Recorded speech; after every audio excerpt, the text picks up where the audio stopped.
JEE 2013 का एक बहुत ही प्यारा सा क्वेश्चन बालक, अगर ये क्लिक कर जाए, इसका पैटर्न स्टार्टिंग में तुम्हारे दिमाग में चल जाए कि सोचना कैसे है, तो ये तुरंत बना लोगे, नहीं तो ये क्वेश्चन बहुत ही टफ हो जाएगा तुम्हारे लिए। एक बार मेरे भाई इस क्वेश्चन को अच्छे से ट्राई कर लेना, उसके बाद इसका सोल्यूशन देखना। क्वेश्चन में ये बोला गया था कि there are exactly 2 point, 2 point exactly है इस इलिप्स पर, है ना। इलिप्स का इक्वेशन तुमको दे दिया, standard equation, whose distance from the centre are equal to इतना।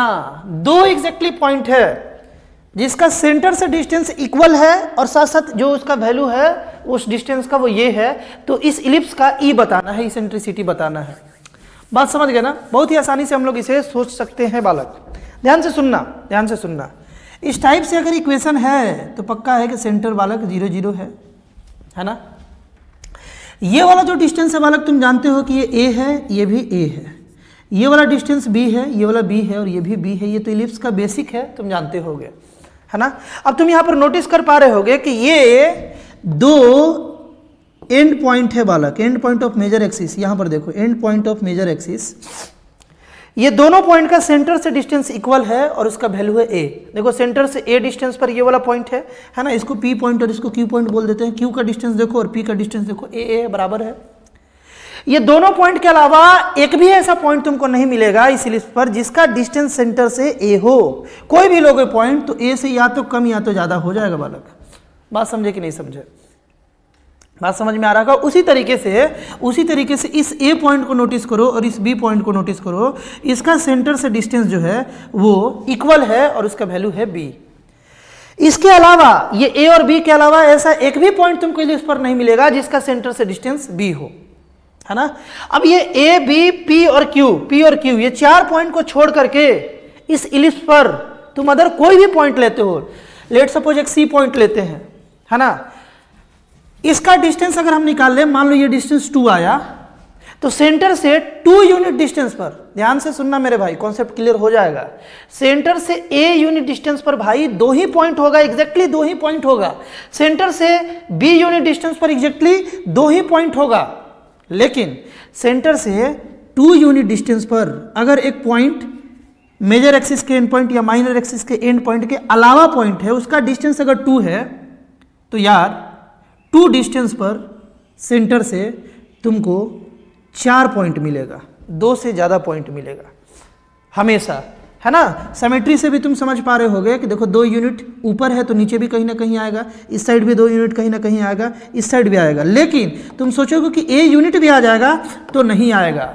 यानी कि यहां तक के डिस्कशन से एक बात क्लियर है कि ये जो सेंटर से इक्वल डिस्टेंस पर एग्जैक्टली 2 ही पॉइंट है, तो यार वो जो डिस्टेंस होगा या तो ए होगा या तो बी होगा, या तो ए होगा या तो बी होगा। ए और बी में बात तो क्लियर हो गया होगा। अब ये ए है या बी है, इसको कैसे सोचा जाए? यही ना इक्वल डिस्टेंस दिया हुआ है सेंटर से उस पॉइंट का, एग्जैक्टली 2 पॉइंट का जो इक्वल डिस्टेंस है। तो ये ए है या बी है, ये कैसे सोचा जाए? इसको सोचने का तरीका ध्यान से समझना। रूट अंडर ए स्क्वायर प्लस 3b² है। तुम ध्यान से अगर नोटिस करो, थोड़ी देर के लिए हम ए को 0 भी मान ले, ए को थोड़ी देर के लिए मेरे भाई 0 भी मान ले, तो तुम एक बात नोटिस कर पा रहे होगे कि ये वाला जो क्वांटिटी है, ये वाला जो क्वांटिटी, ये 3b² है, ये 3b² है ना। ए तो 0 नहीं होगा, लेकिन थोड़ी देर के लिए अगर 0 भी मान ले तो ये 3b² है।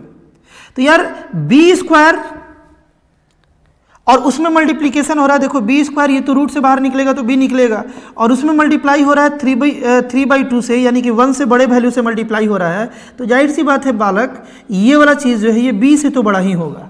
ये वाला जो पूरा का पूरा क्वांटिटी है ये तो b से बड़ा ही होगा, और साथ साथ ए का भी कुछ ना कुछ वैल्यू होगा तो और बड़ा हो जाएगा। यानी कि ये वाला जो वैल्यू है ना, तुमको नोटिस कर पा रहे होगे कि बी तो हो ही नहीं सकता, ये बी नहीं हो सकता, ये बी नहीं हो सकता। अभी तक हम लोग डिस्कस ये किए थे कि या तो ये ए होगा या तो बी होगा, और अभी हम लोग डिस्कस किए कि ये बी हो ही नहीं सकता।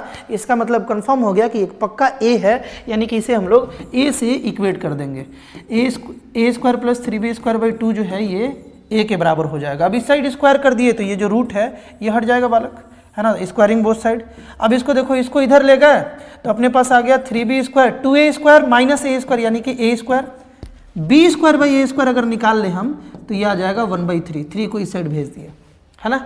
इसेंट्रिसिटी का तुम फॉर्मूला जानते हो इलिप्स में, E इज इक्वल टू होता है बालक 1 minus B square by A square, यानी कि root under 1 minus B square by A square का वैल्यू हम लोग 1/3 निकाल लिए हैं। यहाँ पुट किया जाए तो अपने पास आ गया 3 - 1 यानी कि 2/3 रूट के अंदर, यानी कि ऑप्शन नंबर बी जो है ये राइट आंसर था। कॉन्सेप्ट क्लियर हो गया होगा। वेरी इंपॉर्टेंट क्वेश्चन है बालक, ये रिपीट कर सकता है ऐसा क्वेश्चन, है ना। कई एक बार तुमसे पूछता है ना, इसमें ध्यान से सुनना, इस इंसेंट्रिक एंगल पूछता है किसी खास डिस्टेंस पर सेंटर से कितना होगा, तो वहां पर जैसे सेंटर से खास डिस्टेंस पर अगर तुम्हें इंसेंट्रिक एंगल निकालना है तो वहां पर तुमको 4 पॉइंट मिलता है उस डिस्टेंस पर, है ना। लेकिन इक्वल डिस्टेंस और एग्जैक्टली 2 पॉइंट का ही बात करें तो पक्का या तो ये दोनों पॉइंट होगा या तो ये दोनों पॉइंट होगा। बालक इस टाइप का बहुत सारा कंटेंट जो तुम्हारे जेईई मेंस जेईई एडवांस के सफर को आसान बना सकता है, इस चैनल पर लगातार अपलोड हो रहा है। एक बार चैनल को जरूर विजिट करोगे, काफ़ी बेनिफिशियल होगा तुम्हारे JEE mains and JEE advance के सफ़र के लिए। मिलते हैं बालक हम लोग नेक्स्ट वीडियो में।